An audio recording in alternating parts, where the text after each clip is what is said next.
A man named Dana White, who you love, who I love. I assume you love him. Love that dude. I think he's in a class by him. He's probably the reason why you're here.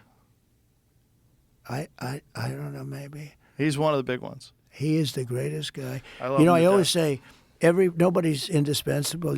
Everybody can be replaced. Maybe you can't be. You might not be. But Dana White, truly, I don't think, the things he sold it for $4 billion. I said, what the hell? Who the hell is going to pay $4 billion? And they made like a great deal. I mean, it's worth because a lot of him. more than that now. Take him out, I think it's a whole different. No, ballgame, he's the best fight and he's promoter also of the all time. greatest guy. He spoke at the whole thing with, I had just been shot, and he got up and he spoke so better than anybody.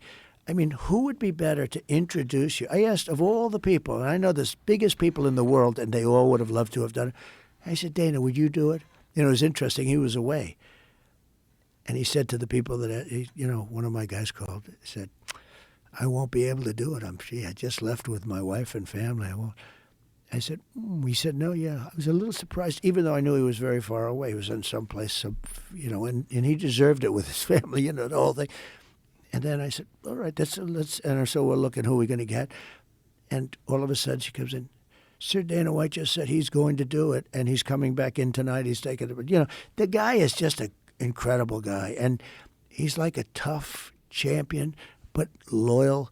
Yeah, he's got to be one of your favorite people. He's one of my favorite people. I love him to death. I've been friends with him for 23 years. I love him. So would you have, because what you're doing here is incredible. I mean, everybody tells me, all I know is today I'm going, you're on Joe Rogan today. People are telling me, I say, how the hell do you know that? But it's sort of, what you've done here is amazing. Where would you be if you didn't do the UFC stuff? Would you have this show, do you think? Yeah, I would still be doing it for sure. Yeah. Would it be at the same? Would it be at the same level? I don't know. But you would have. It's hard to know. I think one of the things that works for this show, I guess, is that I'm involved in so many different things. Stand-up comedy, UFC, and all the interests that I have that lead to the podcast. Will you always want to do First of all, you love UFC. I love it. Yeah. You love the fights. I mean, I watch yeah. you. You are loving it. They could pay you nothing. You'd be very. They didn't pay me anything for the first 13 shows. I did it for free because they were hemorrhaging money. And I became friends with Dana.